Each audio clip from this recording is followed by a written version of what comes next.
What's up, YouTube? I'm sure all of y'all fished crankbait. This will be my second video today. I'm just going to do these two videos right now because these are the rods I already have over here at my mom's house. I just go fishing at a friend's house on his about 10-acre pond, so I figured I'd fish a jig and a broad crankbait rod. This right here is made by Bandit. It is 200 series. This is blackback herring. Look it up in the Bass Pro Shop book. This is color number 72. It is just a deadly color. I like this color a lot. I went out yesterday, dead middle of January, and caught 2-pound bass all day long. I mean, this is a great lure. Bandit, a lot of y'all might use Strike King or whatever.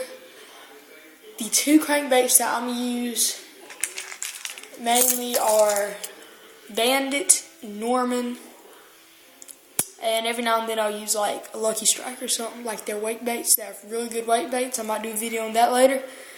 But yeah, right here I've just got a couple Bandit crankbaits. I've got this. Of course, you got chartreuse shad, a really good color, imitates shad real well, just like the blackback herring I showed y'all. This is like the chartreuse powder, blue back, something like that. Not quite sure. Then taco salad. This is a color a lot of people, I guess they don't really know about, but this is a deadly color. It's called taco salad. You got to get some of these. I'll catch a lot of bass on this little crankbait right here. Norman lures. I also like Norman lures. This is a big deep diving crankbait. Probably gets down 18, 20 feet. Don't necessarily know the color, but I know this is the deepest diving crankbait they make. This is not the suspend model, but I have a suspend model right here. As you can see right here on the side, it says suspend. It's going to be backwards, of course, on yours from where you see it at. But those are just some crankbaits that I like, real deadly. Right here I'm about to talk to you about setup, if I can ever get this crankbait back over here. Something about crankbait, you need a soft tip rod, because if you're down deep cranking and you have a stiff rod, either you're going to break the light line you're using, or you're just going to tear it out of the fish's mouth. So this rod right here,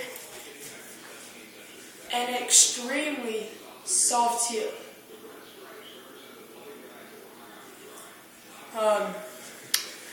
Not quite sure if you saw that, but this rod has a very soft tip. This rod is a 6'10" medium action. Good to go custom rods. I'll put the name of it down there because it's spelled a little different. This is a rod made by one of my dad's friends. You can contact me and I'll try to get you a number. Love this rod. Extremely lightweight. As you can see, it's a pretty high quality rod. Don't know the prices for it. I don't know all that. All I know is it's 6'10". It's a medium action. Very soft tip, but it's also got a lot of backbone. I have it rigged up right now on 10-pound test. You might think that's really light. Well, you're not going to get that big old Norman crankbait down 20 feet on 15, 14, 17-pound test or whatever. No, just you have to use 10-pound test, 12-pound test, fluorocarbon, mono. Don't really matter if you're going to be using real deep diving crankbaits. I would definitely recommend fluorocarbon. Gives you a lot more sensitivity. You can feel better because mono just has all that stretch in it. Shallow diving, which I've been using this little Bandit, and I'm not sure what this is, who this is made by. This might also be made by Bandit. Actually, yes, I'm almost positive this is the Square Bill. This is a little bit older model. I've had this crankbait probably 5-6 years. I've caught plenty of bass on this crankbait. This is also what they were killing the other day. Using these shallow diving crankbaits, I mean, you can definitely get by with mono, no problem. Shallow diving crankbait, I guess the higher up in the line you could go. Beginning of the year, early spring, before the spawn and everything, I would recommend 10-pound test. Those fish are going to be finicky. They ain't going to be quite as aggressive. You're going to have to make do with 10-pound test if you want to get more bites and more quality bites, actually. So, middle of the year, dead summer, you can use 12-pound test. I might keep 10-pound on all year, but just switch over to fluorocarbon, because right now I have mono on. Didn't have no 10-pound fluorocarbon, my shaky head rod. Right now I was rigged up with 8-pound fluorocarbon. What I'm about to do is put a 15-pound Power Pro braid leader on it, or main line. Now I'm put about a 3-foot section or so of 10-pound, probably 8-pound fluorocarbon, trialing 100% fluorocarbon. I want to use as my shaky head rod. But I didn't have any 10-pound fluorocarbon, so I'm using mono. Works fine as long as you ain't going too deep with it, because eventually you'll just lose all feel, because you'll just have so much pull on these big deals that you just won't be able to feel your crankbait. But that's my rod and line. My reel, again, is a Brown Satori. These bait cast reel. This one is 5/4 to 1 gear ratio. 9 bearings. 8. I keep thinking it's 8, but it might be 9. Don't know. It's a $100 reel. Good reel. Again, I would recommend an XPS Pro Qualifier or a